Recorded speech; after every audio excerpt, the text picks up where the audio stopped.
Welcome to TFI Tuesday, where members of the State Support Team, Region 5, will share tidbits of each of the tiered fidelity inventory features.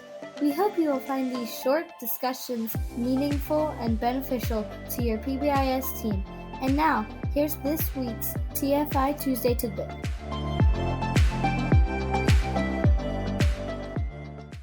In today's TFI Tuesday episode, we are going to focus on features 1.3, Behavioral Expectations, 1.4, Teaching Expectation, as well as how these features are integrated into feature 1.7, Professional Development.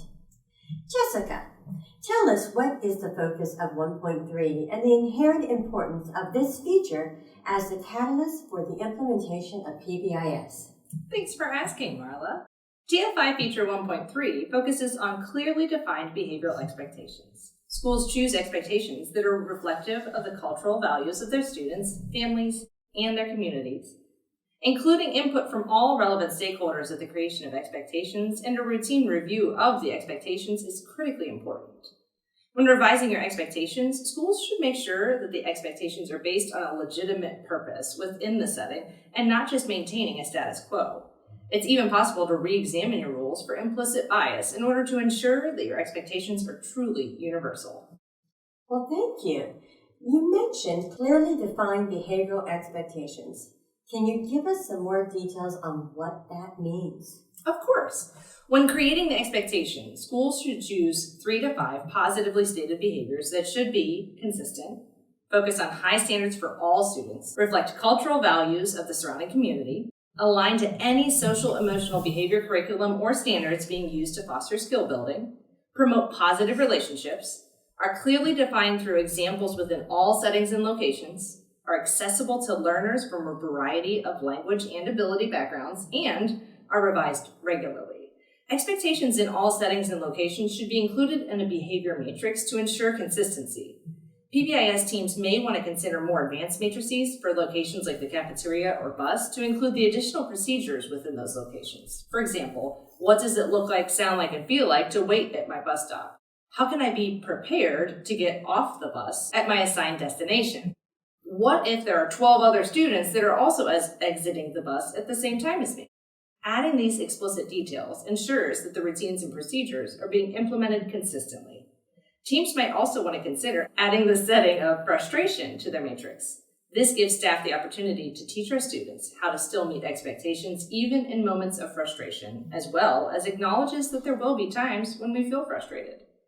After the expectations have been defined in each location, teams will want to make location-specific posters that choose 1 or 2 examples of what the expectations look like, sound like, and feel like in that specific location. You'll want to make sure that the posters use a font that is easy to read and is placed at the eye level of your students.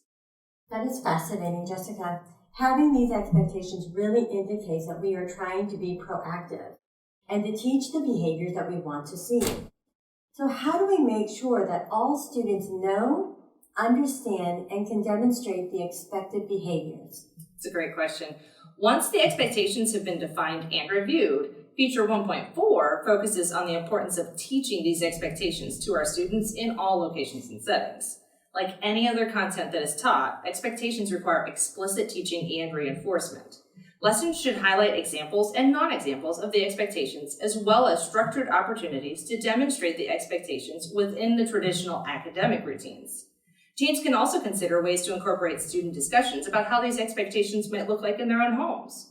Remember, like any content that we deliver, there will always be some students that need a little extra instruction on these skills. Make sure that you plan to teach the expectations on more than one occasion and offer a variety of opportunities to practice these skills. Teams will also need to create a formal system for teaching these lessons with an explicit schedule that will be delivered to the staff. While creating the schedule, teams should also consider opportunities for booster sessions that may be needed throughout the year. Some schools utilize a student or teacher-created video for each location as a tool for consistent teaching and reteaching of expected behaviors. Remember that a video alone is not a lesson, but can be a valuable resource with a high-quality lesson.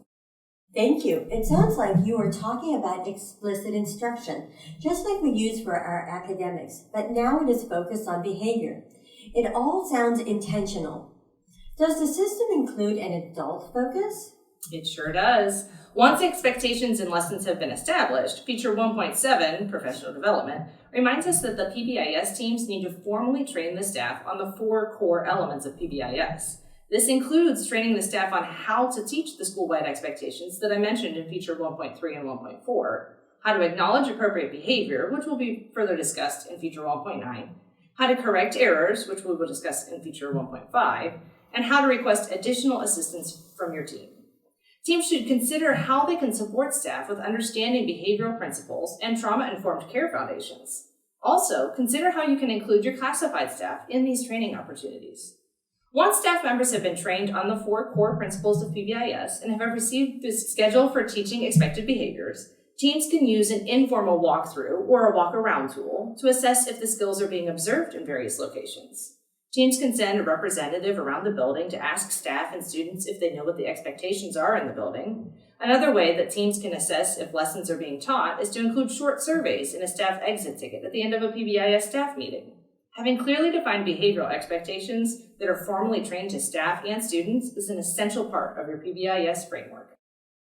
Thank you, Jessica, for sharing your time and your experience. I appreciate how quickly you shared with our listeners the importance of having school-wide expectations and the importance of being explicit with our teaching of our scholars as well as supporting our staff, all staff, in delivering a consistent, predictable, and positive message.